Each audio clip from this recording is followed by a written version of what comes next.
Witches, witches, witches!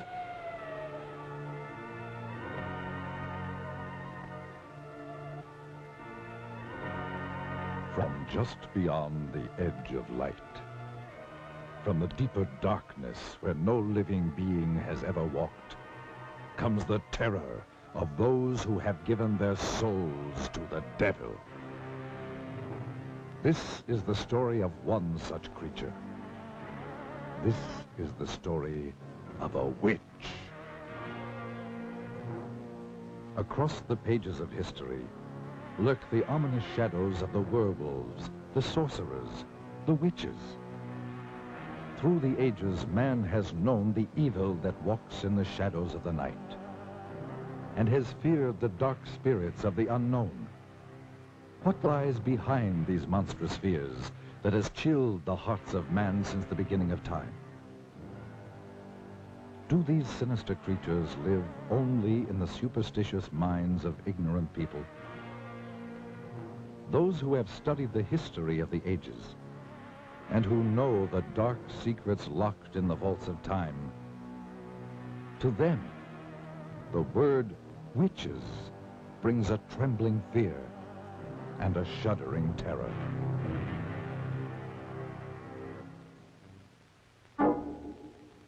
Great minds have sought to explain these things, and in the great museums of the world hang the work of the master artists of another age, giving mute testimony to the horrors of sorcery and witchcraft as they saw it in their day. To tell you this hideous tale, and to better help you understand these murderous creatures, let's go back 500 years, for that will bring us back to the time known as the Dark Ages, when the witches held much of Europe in their black grip of fear. And let us study some of the paintings by the great master artists who lived in the age of witchcraft. And through their eyes and the genius of their art, let us try to understand these strange creatures and the evil forces behind them. In the old books, we read that a witch is one who has given his soul to the devil. To do this, they must renounce God and all other things that are decent and good. It is said that they make a pact with Satan written in their own blood. In return for this evil deed, the devil gave them supernatural powers of magic and evil. They could make their bodies disappear or change into any kind of beast or animal at will. They were given the power to cast their ominous shadows across the lives of others. They could cast evil spells upon their victims, causing them to go blind or lose the use of their limbs, or even lose their minds. They could turn their victims' lives into nightmares of hell. For the devil is their master, and they must go forth upon the earth serving only the powers of evil. The witches would meet in the night at a prearranged rendezvous, usually in old secret dungeons or in the black depth of a forest. These meetings were called Sabbats and were always held during the night, for the devil's greatest power was believed to be from sundown to cockcrow. And many of the finest paintings by the great artists of that period tell the story more eloquently than words of the strange and evil things that took place at the Sabbat. The witches would appear for this sinister ritual in the form of all kinds of hideous creatures, such as beasts or birds, or half beast and half human. They would begin by celebrating what was known as the Black Mass, which was always conducted by some ex-leader of the church who had renounced God to serve the devil. The Black Mass will live in infamy forever.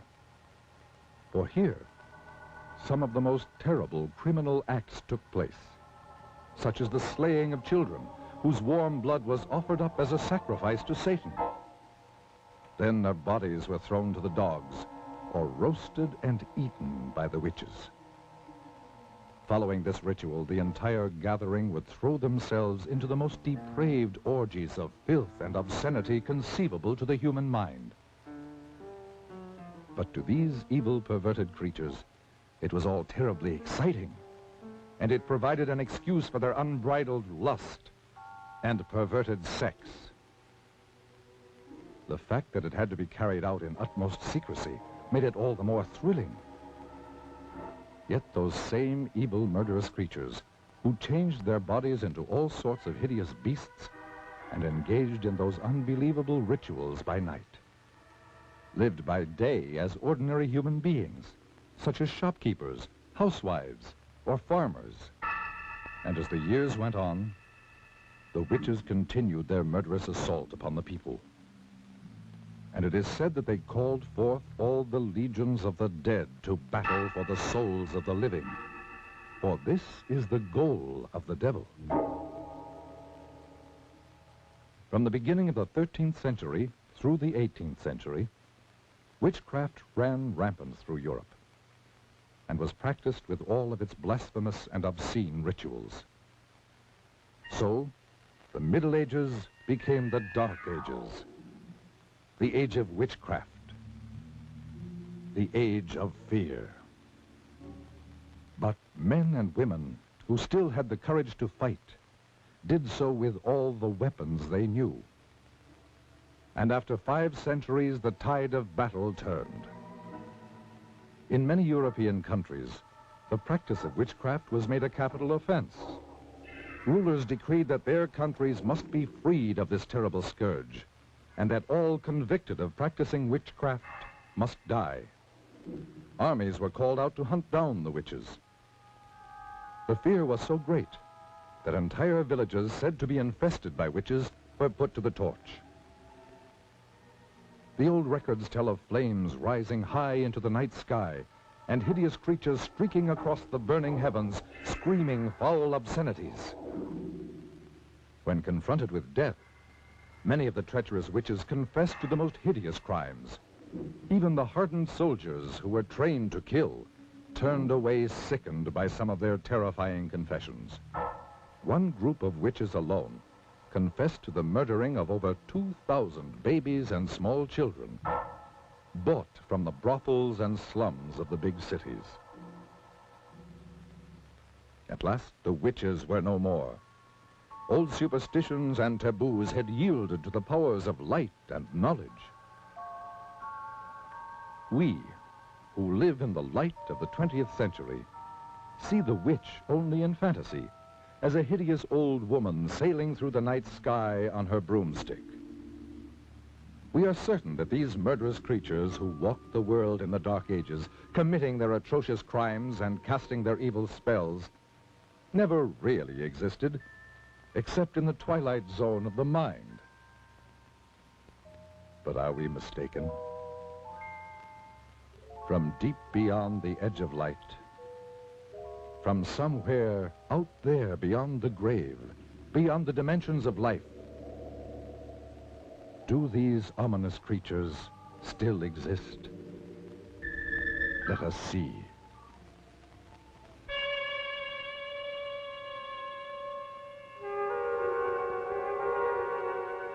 This is the very witching time of night, when churchyards yawn and hell itself gives up contagion to this world.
If I could have known of the strange and haunting experience that was waiting for me, I never would have driven any further into the hill country of central Texas.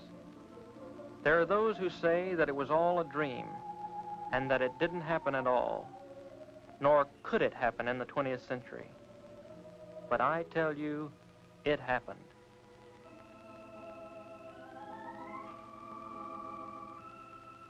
Perhaps you will be able to believe it if I tell you about where it happened and the people who lived there. To begin with, it was early spring, and there are few places in the whole world as lovely as central Texas in April. But this is not the Texas of cowboy lore, for here, snug in a green valley rimmed by evergreen hills, are trim, clannish, thoroughly German villages. The German settlers came in 1846 seeking religious asylum in America. The green hills, the rocky slopes, and clear rushing streams reminded them of the hills beside the Rhine. From limestone outcroppings in the encircling hills, they built their thick-walled homes, most of them still standing, mellowed to amber by the sun, still occupied by descendants of the settlers. And they have kept the faith that made their grandfathers brave sickness, isolation, and Indian raids, so that it be kept alive. A characteristic of the valley is the great number of bells, church bells, the Abendglocken with evening bells. And there are the school bells which have rung for 100 years, calling the children to schoolhouses that were built by their great-grandfathers. Though English and German are spoken interchangeably, German is taught in the schools and is still the language of social contact and of the home.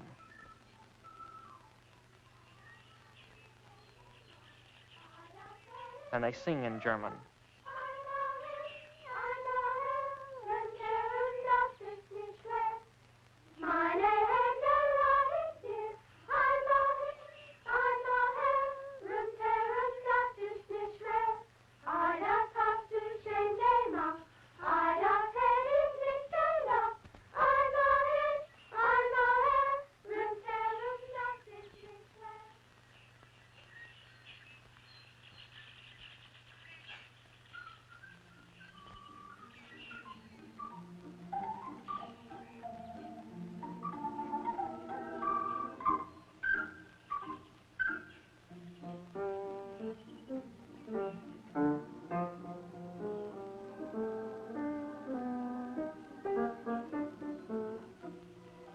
Yes, this was spring, the time of Sangerfest, the singing festival.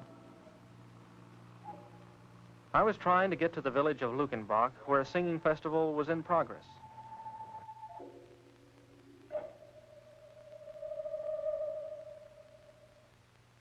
You can joke all you want to about how far a sports car can go on a gallon of gas, but when they're out, they'll sit there like any other car.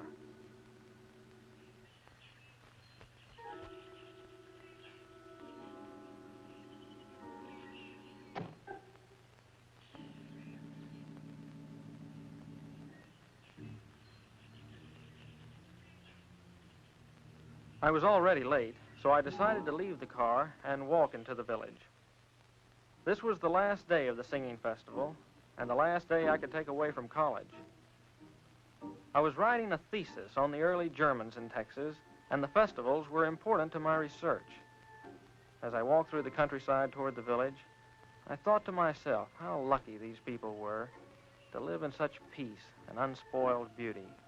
And yet, as I approached the old burr mill on the outskirts of the village, an ominous feeling crept over me. It seemed as if the dark shade trees above the mill race were about to swallow me up and take me back 100 years, as indeed they soon would.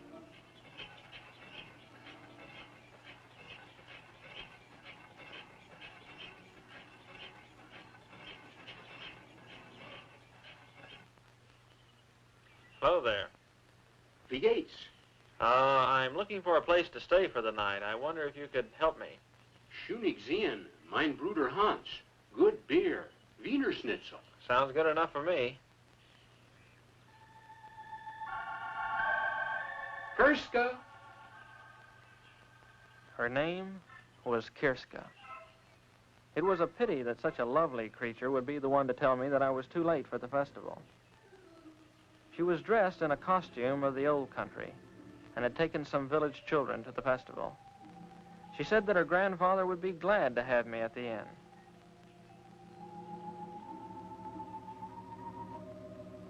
As we turned to go, I couldn't help thinking that the old miller could help me in my search, so I turned to him. He seemed pleasant enough as I asked him if he could help me. But when I mentioned the words superstitions and witchcraft, he simply turned and continued with his grinding.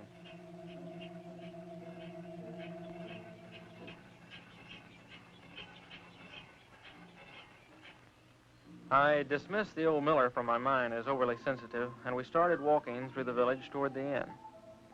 I tried to ask Kirska questions about the village, but she was interested in what she called the outside, what it was like at college, what kind of clothes were being worn by girls her age.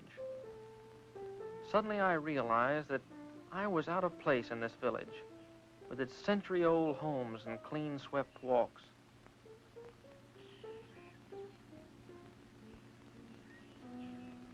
But as we approached the inn, her mood changed.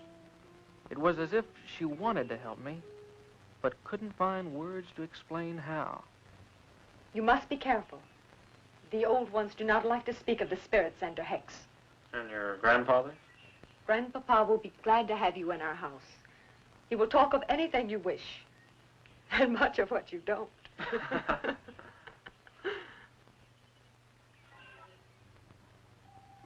That evening, after a good German dinner by the fire, Hans Schunig, the innkeeper, puffed on his pipe and tried to find words to answer my questions. Ja, mein Bruder, the miller. The villagers, they are afraid to talk of those days when the spirits were about our valley, especially the Lukenbach witch. The Lukenbach witch? I think I talk too much. Surely after all these years it would be nothing if you told me. I will help you when I can, but we must not talk of the witch. But I promise you, I'm not going to say anything to anyone. I'm just interested Good in luck. I had just about given up hope of any help from anybody. Come in.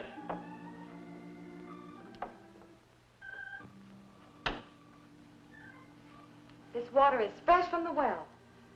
Thank you. Oh, do you have to go? I mean, well, I'm not having too much luck with the others, and I thought someone younger might be able to help. Someone like you. More help? With my thesis. I'm doing research for a thesis. They want to help you. If they could be sure it was the German immigration you were writing about. But, okay, so it's not just about the immigration story.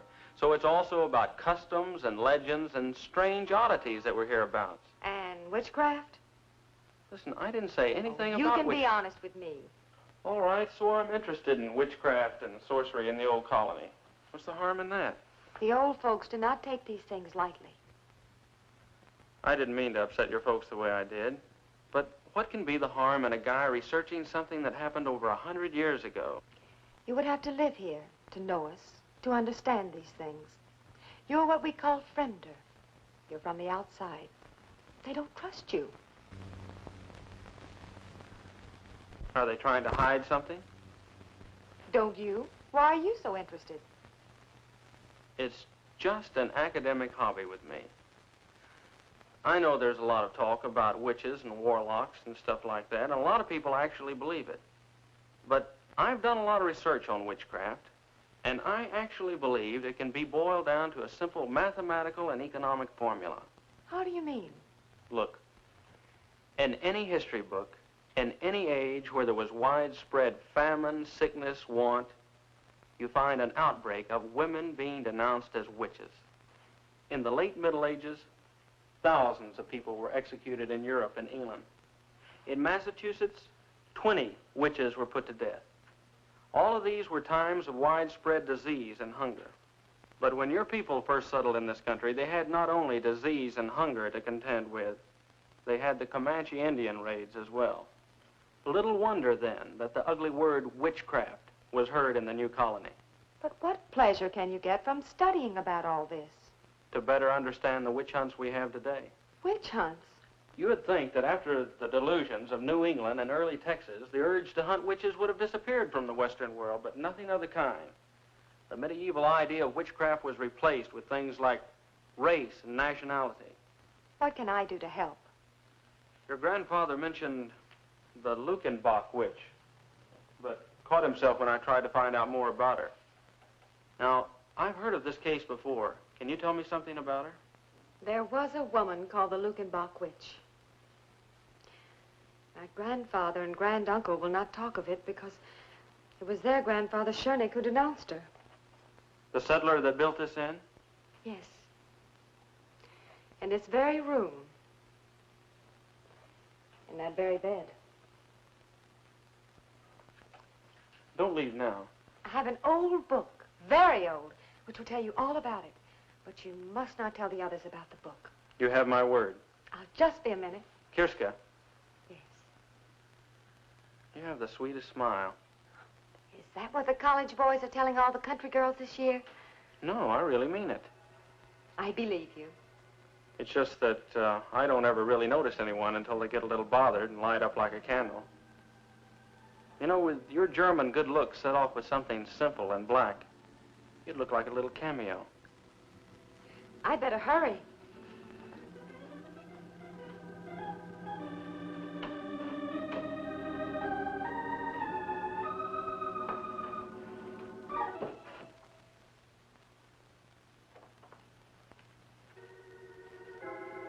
As I finished my packing, I actually felt that my luck was changing for the better.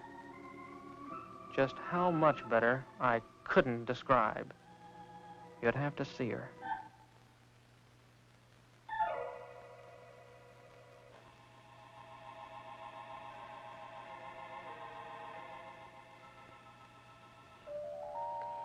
You said something simple and black.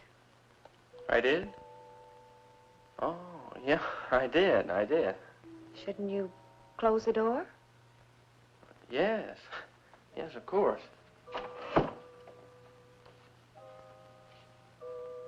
I'm not sure I've got you figured.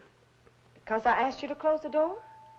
Well, yeah, that and And you wouldn't want Grandfather to know we were alone? No, I wouldn't.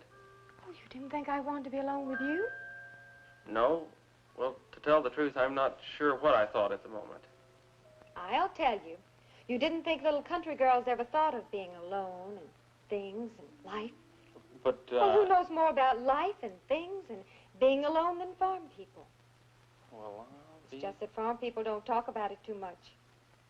Too much talk ruins it. I'll be... I'd better give you your book now and go. Because after giving you your book, I have no reason to stay. Except on one condition. And that wouldn't be fair to you.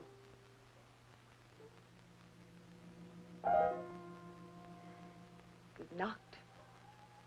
Fremder.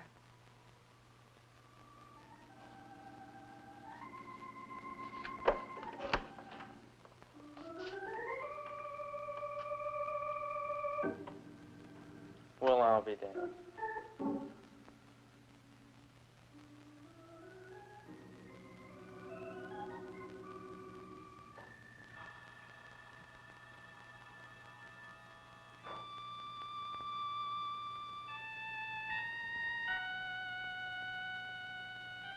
The early Germans in Texas.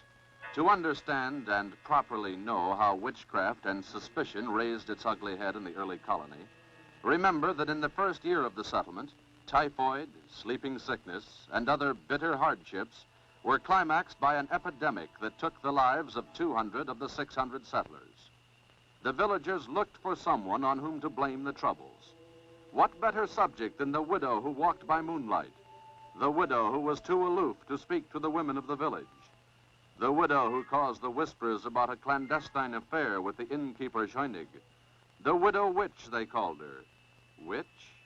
It must be remembered that this was a time when a man of power could conveniently denounce as a witch any woman discovered with him in his bed. Such a man was Otto Scheunig. Yeah.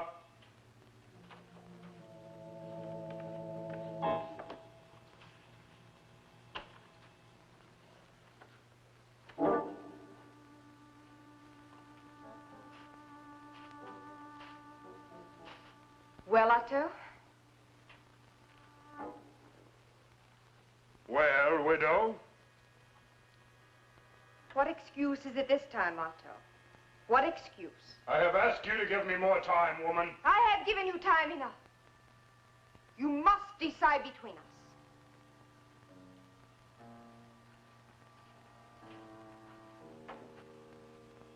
I cannot break charity with my woman while she is infirm. The villagers are talking. I hear them mouthing when I pass their doors. What are they saying, widow? They're saying that I have taken the bed of an invalid wife. They're blaming me for their miseries. The curdling of milk and the spoiling of butter. They say it is the curse of the widow witch. My washerwoman tells me that on Sunday last, the preacher read from the Old Testament. Thou shalt not suffer a witch to live. You must take me away from all this. I cannot break charity with my woman while she is infirmed. You have broken charity with me? What am I? A chattel to be used when convenient? To function where your wife cannot? To lie with, but not to marry? Quiet, woman. Keep your tongue. I'll not be silent. For I fear this talk of witches was born with you. Is it you who have woven this web of spectral evidence about me? Is it you who have called me a witch?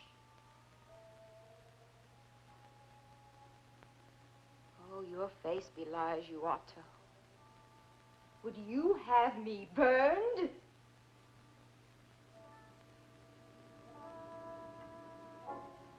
Yes.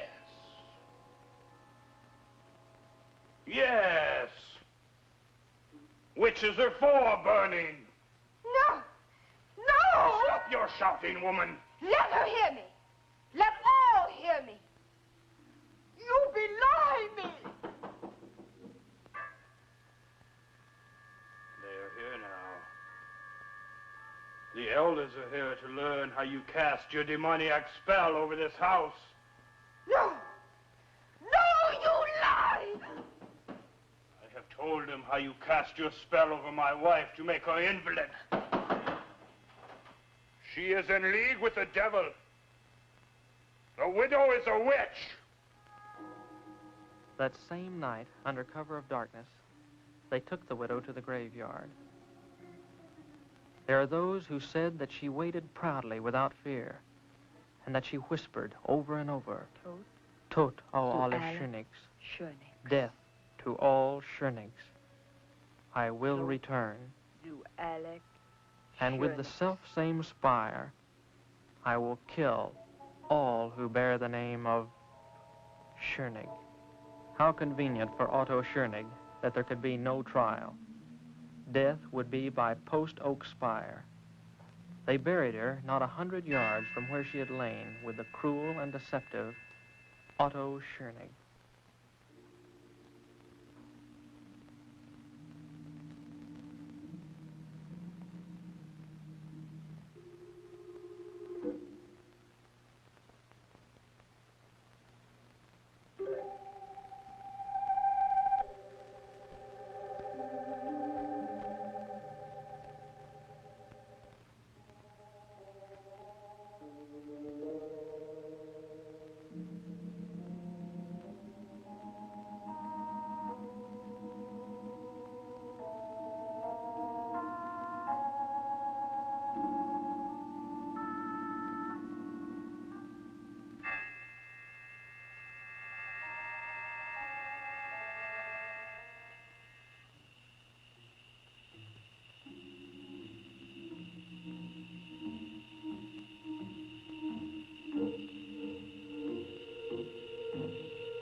there it was, the mummified face of the widow, with eye sockets staring.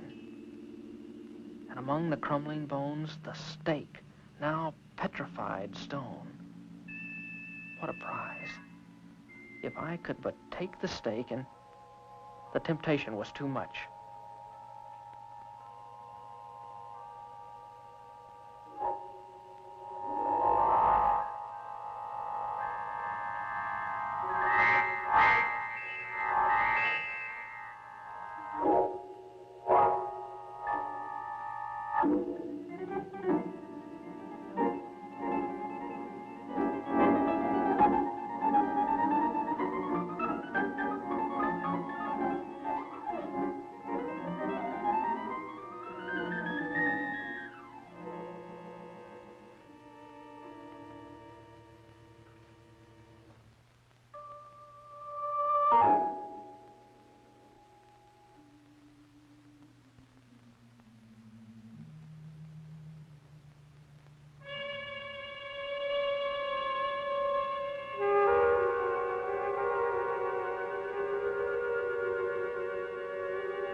and won by water.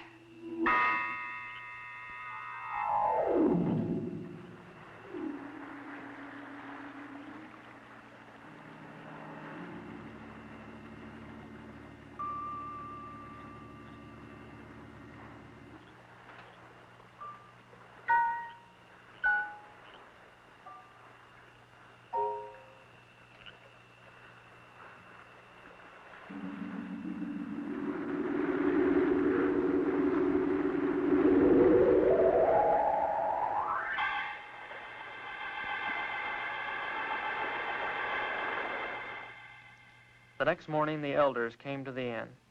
They had fished the body of the miller out of the blood-soaked mill pond. There was no question of what had happened, for they had also discovered the empty grave of the witch. I tried to speak up, but words wouldn't form in my mouth.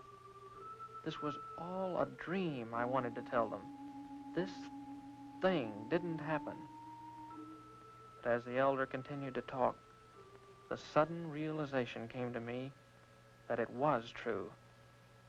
I had uncovered a grave of a witch, and now, after 100 years, she had returned to avenge herself.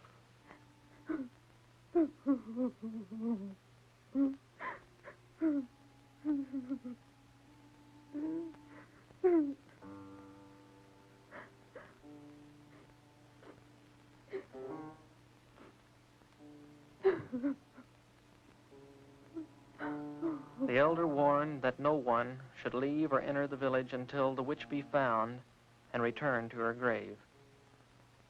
Surely the witch would not stop at one death. Where would she strike next? The only two villagers with the name of Schoenig were the innkeeper Hans and Kirska. As the moon rose, we did all we could do, bolt the shutters and wait.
And won by fire.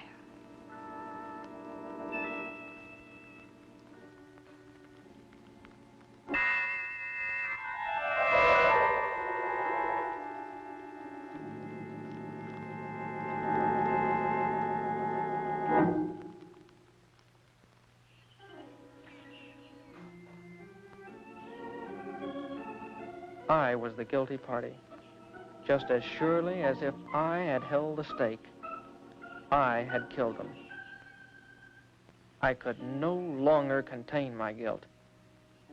And yet, some kind of power kept me from speaking up. It was as if I was hexed by the witch herself. I made up my mind to find the witch and stop the killing. The librarian must have wondered at my strange questions. Under the guise of research, I asked her if there was some place people could hide in the hills by day, maybe some place where they went to during the Indian raids. Yes, she could help me. There were some caves downstream from the mill. I had my information.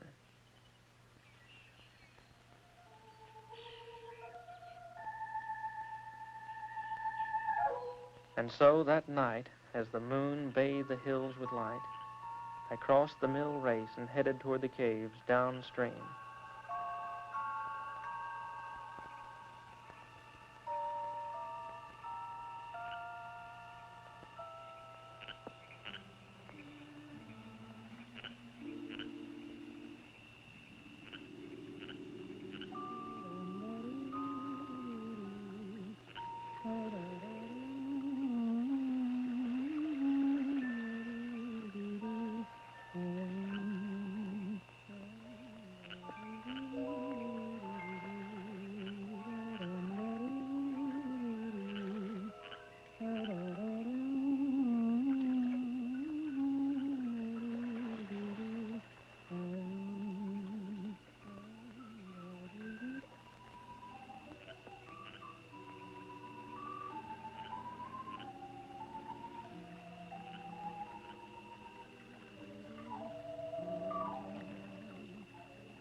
As I watched, fascinated by this beautiful creature, I couldn't believe that here was a vengeful witch who had murdered 2 and was sworn to kill a 3rd.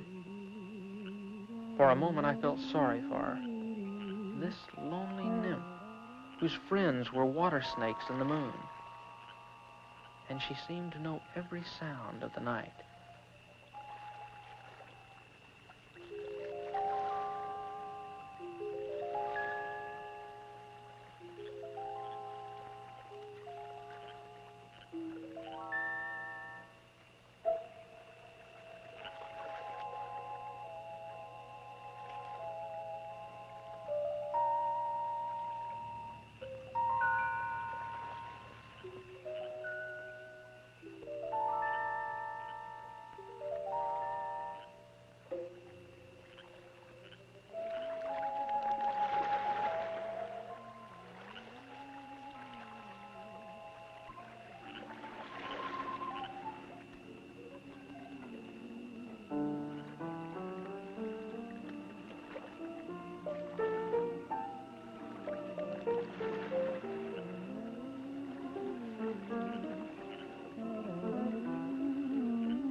As her eyes met mine, all thoughts of capture or punishment of the witch drained from my mind.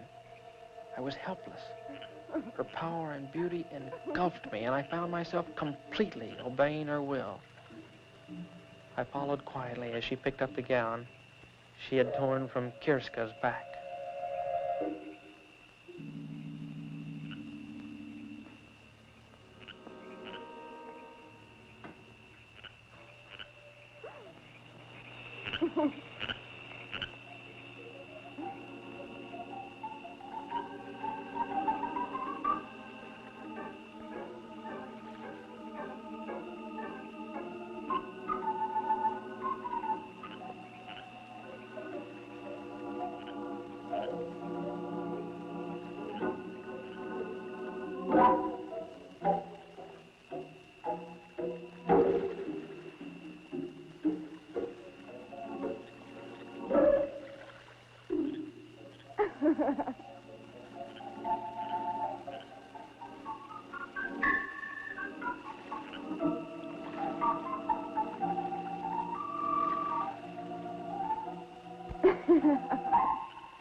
One by water, one by fire. But all shall die by the self-same fire.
Later, in the cold gray light, I spread the dirt over the widow.